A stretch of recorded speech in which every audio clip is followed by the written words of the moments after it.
La sombra del caudillo. El poder de la tiranía. Aún existen muchos intereses que se creen vulnerados por ella.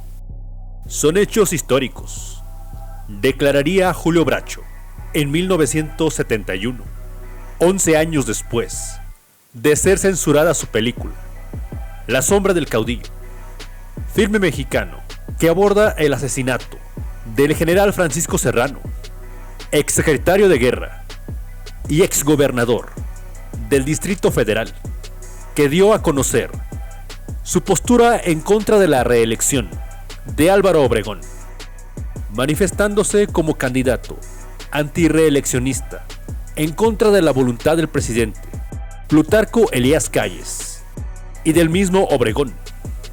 Basada en hechos reales, el crimen ocurrió el 3 de octubre de 1927 en el estado de Morelos. Meses después, Martín Luis Guzmán sacaría su novela, La sombra del caudillo, en 1929, basada en dicho acontecimiento. Una crítica severa al caudillismo vivido en México después de la Revolución Mexicana. La publicó estando exiliado en España. En ella satiriza las decisiones de Álvaro Obregón y el poder de los militares. La novela estuvo censurada un tiempo, al igual que la película de Bracho, la cual no tuvo un estreno comercial. Se conoció de manera clandestina en México, ya que en el país está prohibida cualquier crítica al ejército. Hubo una colaboración entre Guzmán y Bracho para la realización del guión, para llevarla a la gran pantalla. Gustavo Díaz Ordaz, como secretario de Gobernación en 1960, evitó su distribución comercial. Así estaría más de 30 años, hasta la década de los 90. Su censura fue debido a que denigraba a la Revolución Mexicana, mostrar solamente el lado negativo del movimiento. Intervino el ejército a través del secretario de la Defensa, en aquel entonces, Agustín Olachea Avilés. Julio Bracho murió. Jamás vio su película exhibida de manera comercial. El director conoció la novela mientras estaba censurada en México. Tardó más de 20 años en llevarla a cabo al cine. Siempre consideró su mejor trabajo, La sombra del caudillo. La llamaría la película maldita del cine mexicano.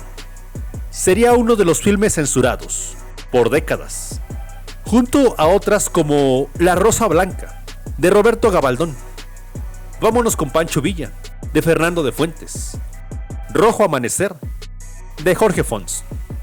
Un reparto de primera, con Tito Junco como el general Ignacio Aguirre, quien sería el traicionado.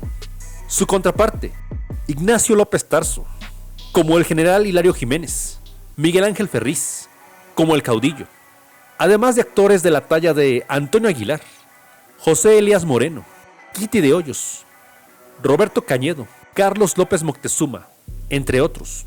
Mientras Bracho la filmó, tuvo facilidades del gobierno para filmar en el castillo de Chapultepec, en la Cámara de Diputados, en instalaciones militares.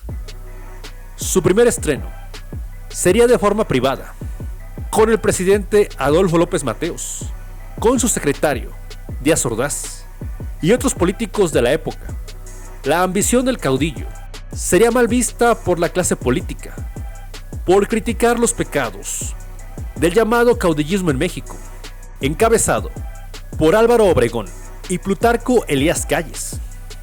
Traiciones, torturas, el uso de la policía, del ejército, para eliminar al contrincante, en un periodo lleno de militares. Todo ello posterior a la Revolución Mexicana. Martín Luis Guzmán había sido diputado. Fue parte de dicha etapa política cuando realizó la novela La sombra del caudillo. El ejército, en 1960, se encargó de apropiarse de las copias del filme. Julio Bracho lograría rescatar una copia para ser exhibida en la entonces Checoslovaquia, en donde ganaría un premio con ella. Una metáfora política, La sombra del caudillo es considerada la mejor película de la historia en el cine mexicano.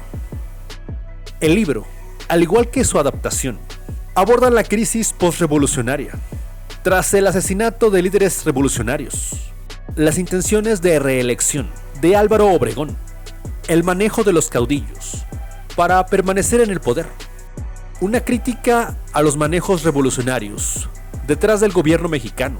Julio Bracho pensó que la clase política mexicana ya era madura, que aceptaría la crítica cuando decidió filmarla, pero la presión del ejército mexicano, aunado a lo acontecido el 2 de octubre de 1968, ayudaron a la censura. Tanto la novela como la película sufrieron del veto por quienes eran exhibidos. Un thriller político, ambientado en los años 20, del México postrevolucionario, con diálogos sólidos, que es entendida si se conoce el trasfondo histórico, con escenarios donde acontecieron los hechos, secuencias bien montadas por parte del director.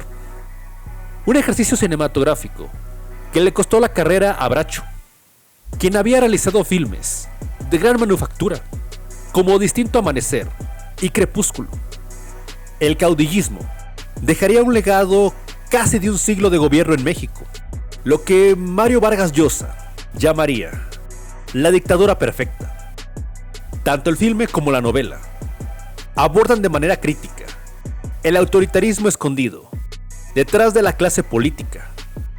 Aguirre, ejemplificando la muerte de Serrano en la vida real, un hecho histórico que buscaría ser borrado de la memoria colectiva tras la censura al libro y a la película. La búsqueda del poder no tiene límites para cualquier caudillo. ¿Ya viste La sombra del caudillo? ¿Has leído la novela?